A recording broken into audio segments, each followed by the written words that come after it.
Hello, everybody. It's Jerry Oginski. Welcome. How are you, everybody, on Facebook? And for those watching on the replay on YouTube, today's video topic is 3 questions the jury must answer to win your case. Please stand by as the corny ticker tape goes by. There you go. 3 questions the jury must answer in order to win your case is today's video topic. So, what are we going to be talking about? We're going to be talking about, not please stand by, but 3 questions that the jury must answer in order for you to win your civil lawsuit here in New York. Please stand by. How do you like this? Look at this. Look at this. Look at this ticker just going by. It's better than CNN. I love it, right? It's so basic. It's so simple. You don't need a fancy 3D graphics. Here we go. 3 questions that the jury must answer in order to win your case. Keep those thumbs up coming. They're great. Yes. This is so much better than a ticker on CNN. This is awesome. And you know why we're doing this, right? You know why we've got this ticker going across saying please stand by? So that people who are watching or people who are getting their notifications on Facebook can actually join in and not come in 5 minutes, 10 minutes after this video has started. So now we're just giving them an opportunity to go ahead and say, hey, look at this. Look, I see that there's something, a topic of interest. I want to come take a look, see what's going on in this video. Well, today's topic is 3 questions the jury must answer to win your case. Please stand by. Yes, corny as it is, this is exactly what we'll be talking about in today's video. All right, Jason, nice to see you. Yes, better than real TV, exactly. 3 questions the jury must answer. Yes. Okay, so now that you're standing by, we're going to get started. Hello, everybody. I'm Jerry Oginski. I'm a New York medical malpractice and personal injury attorney. And today's topic, I want to talk about the 3 questions that a jury must answer in order to win your civil case. Okay? So why do I want to talk about this? Because it's important for anyone who's considering bringing a lawsuit involving an accident matter or a medical malpractice matter or even a wrongful death matter. So now let's take a hypothetical example of someone who suffered injury because of a doctor's carelessness, right? And now you believe that your doctor was careless and he violated the basic standards of medical care. And as a result of that improper care, that wrongdoing, you now suffered significant harm and injury. Well, now you decide, you know what? I want to sue this doctor. Okay. Well, what's the end goal? What's the point? What are you trying to accomplish by bringing a lawsuit against the careless person, whether it's a careless driver or careless doctor? In this case, we're talking about a careless doctor. What's the end goal? The end goal is for you to obtain money as a form of compensation for all the harms and losses and damages that you suffered because of his carelessness. That's your end goal. Right? The doctor's not going to put his hand into his wallet, take it out and start giving you cash just because you say you got injured because he was careless. That's not what happens. Right? So how do you get the doctor to compensate you? Well, he's not going to do it voluntarily. He's not going to pay you for your lost income. He's not going to go ahead and pay you or your kids' college tuition because you can no longer work. He's not going to do that voluntarily. So ultimately what will happen is you go ahead and you decide you want to bring a lawsuit, right? But before answering the question, the 3 questions that a jury must answer to win your case, you have to understand this concept. Just because you believe a doctor was careless doesn't mean you're going to be successful. And here in New York, in order for you to even get into the door, in order to go ahead and proceed with a possible case, we have to get confirmation by a medical expert that, number 1, there was wrongdoing. Number 2, the wrongdoing caused injury. There has to be a link between the wrongdoing and the injury. And number 3, 1, 2, 3, and the third thing is you have to have suffered significant harm and injury. So all 3 of those things have to be present, and they all have to be confirmed by a medical expert who's reviewed all of your records. Only then are we permitted to bring a lawsuit here in New York. So even though you believe that you suffered significant harm and injury because of a doctor's carelessness, does not automatically mean that the doctor's going to take his wallet out and start handing over cash one by one to pay you for your harms and injuries. It doesn't happen that way. Nor will his insurance company turn around and say, okay, you're right, we're wrong, go ahead. Here's as much money as you want. No, it doesn't work like that at all. You know, the commercials say, it doesn't work like that. That's not how any of this works. All right. So how does this work? Well, when you bring a lawsuit, assuming you have confirmation by a medical expert, you know what happens then? Now the doctor has an opportunity to turn around and answer your allegations. And you know what he says? He says, wait a second, I did nothing wrong. Why are you suing me? Nothing I did caused or contributed to your injuries. And another thing he says is, hey, by the way, you caused or contributed to your own injury. How do you like that? Then he turns around and says, you know what? Maybe if I did something wrong, I didn't really cause you much harm. Or, yeah, okay, so maybe I did something wrong, but your injuries really are not as bad as you claim them to be. Now, those are the typical defenses that we see in these medical malpractice cases. So it's not clear-cut. And even if it is clear-cut, they're going to fight you on either the first part, showing who's responsible, if anyone, or they're going to fight you on how much money or compensation you're going to receive as a result of whatever's going on. And because of that, now you have competing interests, right? You claim the doctor did something wrong. He says, no, I didn't. Now you've got a competing issue. You say you were badly injured. The doctor says, no, you weren't. You weren't badly injured. You've got competing issues. So now, neither one of you can reach an agreement as to what happened or how much your injuries are really worth. So what happens then? What happens then is your case is going to proceed throughout the litigation process. And here in New York, it takes anywhere from 2 to 3 years to go from starting your case till the very end, till you reach trial. And that's a lengthy period of time. And now we're going to take an unsponsored water break. So please stand by while I take an unsponsored water break as we consider the 3 questions that the jury must consider in order to answer, that they must answer in order to win your civil lawsuit. So here we go with a water break. Today we're drinking Poland Spring. How do you like that? Okay, so if you are just joining us, we're talking about 3 questions the jury must answer in order for you to win your case. How do you like that? Great ticker tape, right? So now you know exactly what we're talking about.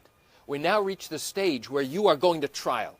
You have no choice but to try your case. You need 6 members of the community. That's how many jurors sit in your case here in New York.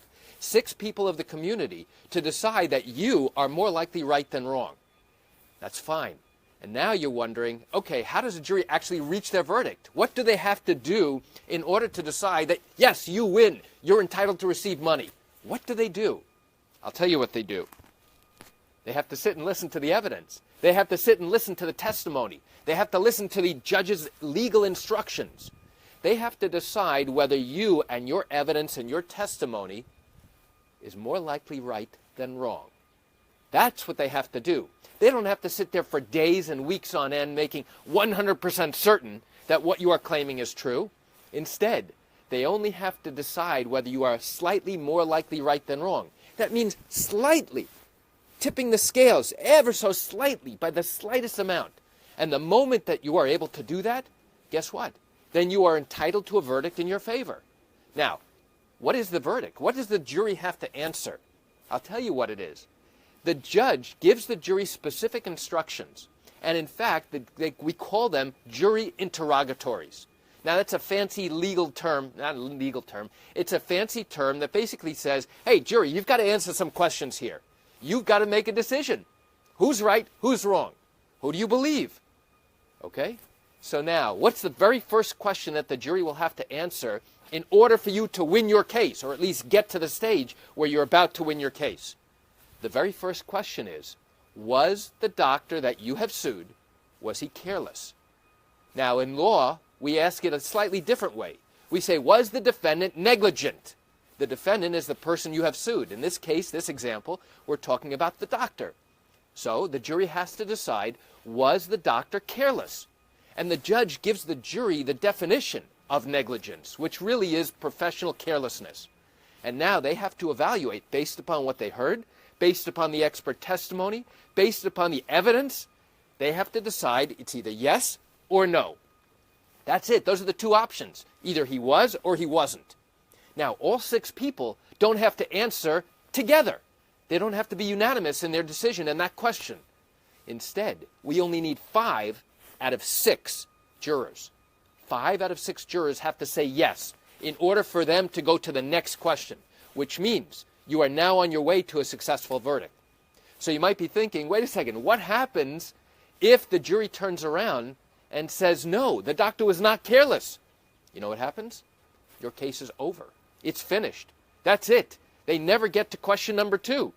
They will never get to answer the rest of the questions, which means you will have lost your case, and the jury will have determined that the doctor did not violate the basic standards of medical care. So now let's assume for a moment that the jury has said, at least 5 out of the 6 jurors have said, okay, we think that the doctor was careless.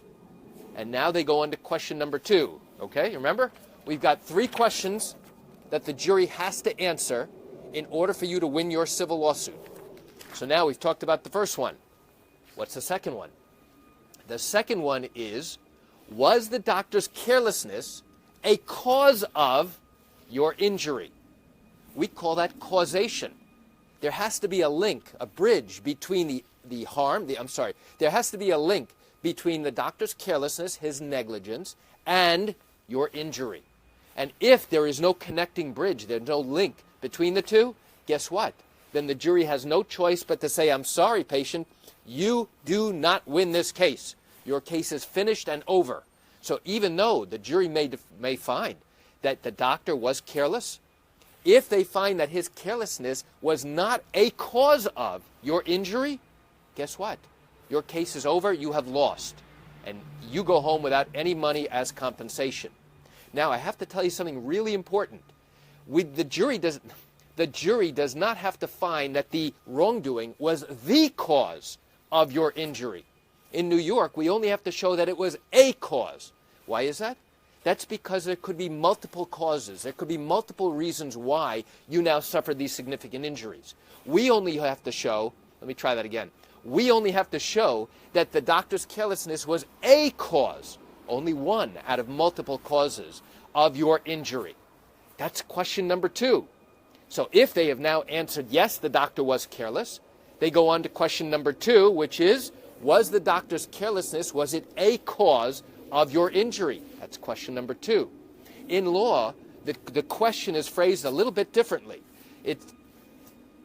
The better way to phrase it, when the jury sees it, is, was the defendant's negligence a proximate cause of your injury? And all that really means is exactly what I told you. Was his carelessness a cause of your injury? So the judge gives the jury specific instructions on the definitions of what we call proximate cause. And it's really that link, that bridge between the liability, between the wrongdoing, and your injury. Okay? So now we've covered 2 questions that the jury must answer in your favor in order for you to go ahead and get money as a form of compensation.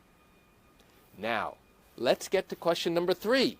1, 2, 3, right? Because that is the topic of today's video.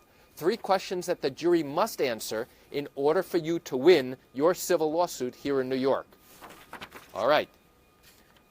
Now, the jury has decided that yes, your doctor was careless, and yes, his carelessness was a cause of your injury. And now the jury is going to answer the 3rd question. It's not the final question because there could be multiple questions after that. But today I'm talking about only 3. Now the jury gets to answer, how much money are you to receive as compensation for all of the harms and losses and damages that you suffered because of the doctor's carelessness? That's the 3rd question the jury has to answer. That talks about how much money are you to receive. And I should tell you, there are different elements of damages. And I'm not going to go into the different elements in this video because just to give you a highlight of what they are pain and suffering, what we call non-economic damages. You can't put a precise number on that. It's not like you can look at your lost earnings and say, okay, this is how much you were earning for the past 3 years. Now, because you can't work, this is how much money you will have lost up until today. So that would be called economic loss, right? Here we go. There we go. That's called economic loss. But when we're talking about damages, we're talking about things, pain and suffering. The suffering and the pain that you endured from the time of the wrongdoing up until the time of trial. And from the time of trial into the foreseeable future.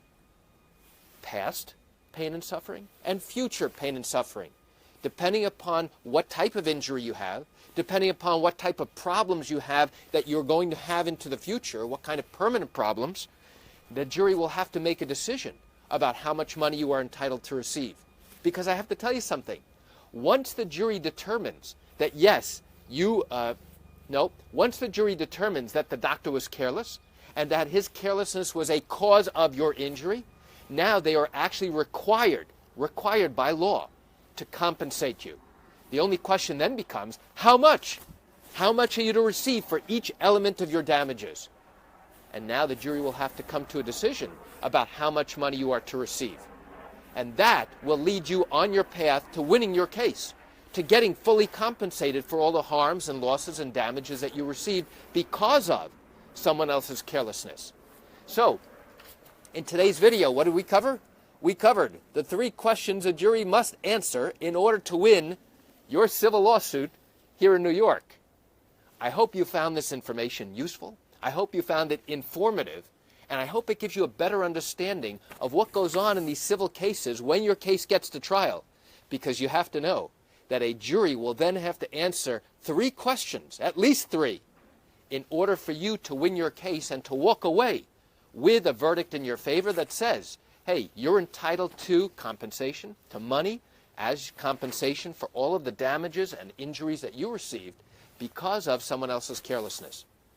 Well, that's it for today's video. I'm Jerry Oginski, and by the way, if your matter happened here in New York and you're thinking about bringing a lawsuit but haven't done so yet because you still have questions that need to be answered, what I encourage you to do is pick up the phone and call me. I can answer your legal questions. You know, this is something I do every single day, and I'd love to chat with you. You can reach me at 516-487-8207 or by email at Jerry, Gerry, at oginski-law.com. Well, that's it for today's video. I'm Jerry Oginski. Have a fantastic day, everybody. Bye-bye.